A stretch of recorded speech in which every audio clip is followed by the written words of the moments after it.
The House Judiciary Committee chamber buzzed with tension long before the hearing began. Cameras hummed, aides whispered, and papers rustled like restless winds before a thunderstorm. At the center of it all sat Jim Jordan, his sleeves rolled up, his stare sharp as ever. The plan was simple: confront, control, and dominate the moment. He'd done it 100 times before. But this time, something was different. Because sitting across from him was Congresswoman Jasmine Crockett, calm, composed, and quietly confident. Her royal blue suit caught the light like armor. Her notes were stacked neatly, untouched, as if she didn't even need them. When the session began, Jordan wasted no time. He leaned toward the MIC, his voice cutting through the noise. "Congresswoman, do you even understand what's at stake here?" The room went still. Cameras zoomed in. Crockett didn't flinch. She tilted her head slightly, her expression steady, almost curious. Then, with the precision of someone who'd done her homework, she began to speak. Her tone was calm. Her words, surgical. "Mr. Jordan, what's at stake is not politics, it's truth. And truth doesn't need to shout." The crowd murmured. Staffers exchanged glances. Even Jordan hesitated, just long enough for her to continue. With each sentence, she dismantled his talking points like a surgeon removing lies one layer at a time. She cited facts, dates, documents, all without raising her voice. And then came the moment. The line that would define the day.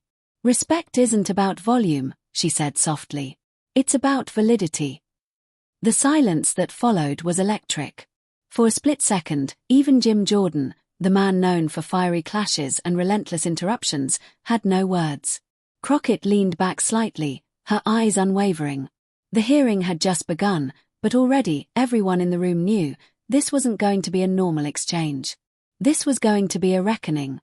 The air inside the committee room grew thick, the kind of silence that hums before an explosion. Jim Jordan leaned forward again, his tone sharp, his words louder now. He wasn't used to being challenged, especially not by someone who refused to play his game. "Let's not dance around this, Congresswoman," he snapped. "You're dodging the facts." But Crockett didn't blink. She simply opened a folder, slow, deliberate, and laid out a single sheet of paper. A hush rippled through the room. Cameras zoomed in. "No, Mr. Jordan," she said calmly. "I'm about to show them." The document gleamed under the lights, proof, time-stamped and official. Jordan's smirk faded. His jaw tightened. Crockett spoke with precision, weaving timelines and testimonies into one seamless argument. Each line struck like a hammer of truth, not loud, not dramatic, but undeniable. "Here's the report your office cited," she said. "And here's the part you conveniently left out." A low murmur rose among the press. Staffers leaned in. Even Jordan's allies shifted uncomfortably in their seats. He tried to interrupt, once, twice, but each time, her voice cut through his with quiet force. "Please, let me finish, Mr. Jordan. You asked for facts. I brought receipts." The words landed like a strike. Not shouted. Not forced. Just real. Jordan's frustration boiled over. He raised his voice, leaning closer to the MIC. "This is political theater." Crockett didn't move.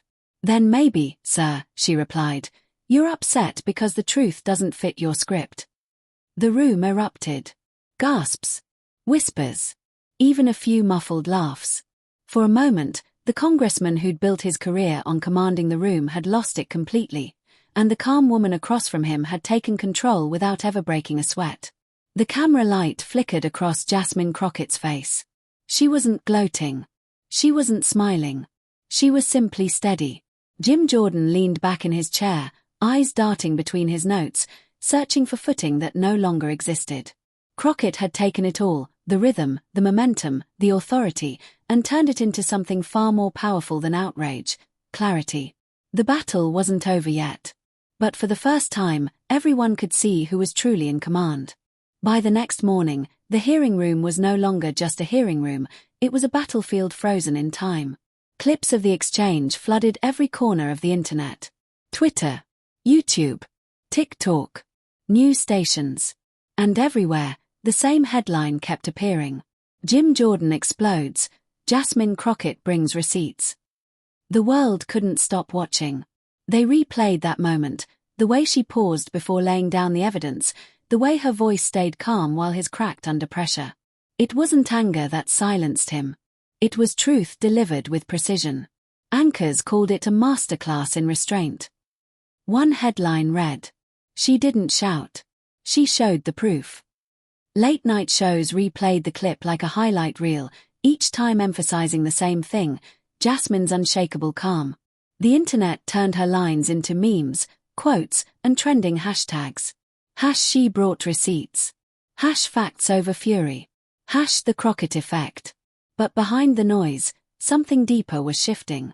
Law students began dissecting her exchange in classrooms, studying her composure as a case in rhetorical control. Journalists called her office, asking for interviews, but she declined every single one. She didn't need to say more. The footage spoke for itself. Inside his office, Jim Jordan sat with the blinds closed. The glow of his laptop screen reflected his own face, frozen in mid-argument, red with frustration, eyes darting as Crockett's words landed like quiet thunder. He slammed the laptop shut. The sound echoed through the empty hall. For the first time in years, he realized something he'd never admit out loud. He hadn't been outshouted. He'd been outclassed. Meanwhile, in homes across America, people who usually skipped hearings were watching, not for the chaos, but for the calm. Jasmine Crockett had done something rare. She'd made politics feel honest again. And though the storm she started was just beginning to spread, one thing had already become clear. The balance of power in that room had shifted, permanently. By sunrise, the Capitol was buzzing like a live wire. Every news outlet in the country led with the same clip. Jim Jordan's temper breaking against Jasmine Crockett's unshakable calm. Headlines screamed across the screen. Crockett outclasses Jordan in fiery hearing. Receipts over rage, a new kind of power. Reporters crowded the steps of the Capitol, eager for a quote, a reaction, anything. But Jasmine Crockett stayed silent. No press statements. No social media posts. Her silence said more than words ever could. Behind the scenes, though, Washington was in shock. Party operatives scrambled to spin the moment. Jordan's allies called it a setup. His opponents called it justice. And across the aisle, whispers spread through every office. She handled him better than anyone ever has. Meanwhile, Jim Jordan was fuming. He stormed through hallways, waving printed headlines, shouting about bias and media distortion. But no one seemed to listen. Because every clip, every angle, told the same story. He had lost control. Even his closest staffers knew it. "Congressman," one aide said quietly, "maybe it's time to step back." Jordan glared at him, speechless, the same way he'd been at that hearing table. Across town, Crockett's phone buzzed non-stop. Calls from journalists. Invitations from networks. But she declined them all. Instead, she sat at her desk, reviewing her notes, the same notes she never even needed. A soft knock came at her door. It was a young intern, eyes wide with admiration. The intern said, "You know you broke the internet, right?" Crockett smiled faintly. "I wasn't trying to break it," she replied. "I was just trying to tell the truth." The intern grinned. "Well, it worked." That night, the footage aired again, one more time, but this time, without commentary. No analysts. No spin. Just Jasmine Crockett, calm and composed, delivering truth like a verdict.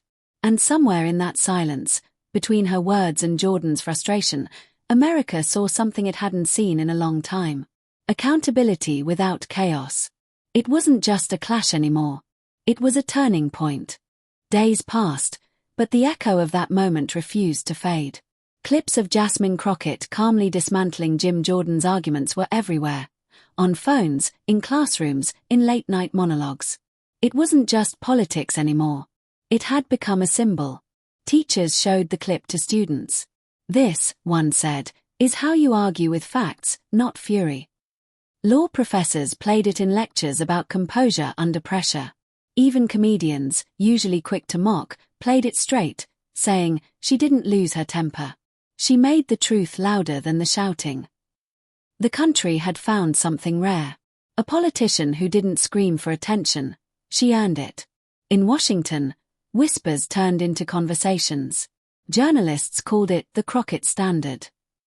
The idea that power isn't proven by how loud you speak, but by how steady you stay when challenged. Behind closed doors, Jordan's team went silent. No more fiery interviews. No more camera ambushes. He knew that anything he said would only replay that moment again. But for Jasmine Crockett, it wasn't about victory. She didn't chase headlines, didn't celebrate online. When asked later why she stayed so calm, she said simply, "Because the truth doesn't need to shout to be heard." That line alone became immortal. Printed on posters, quoted in newsrooms, echoed across social media. And for millions watching at home, people tired of the noise, the blame, the chaos, it felt like a breath of fresh air.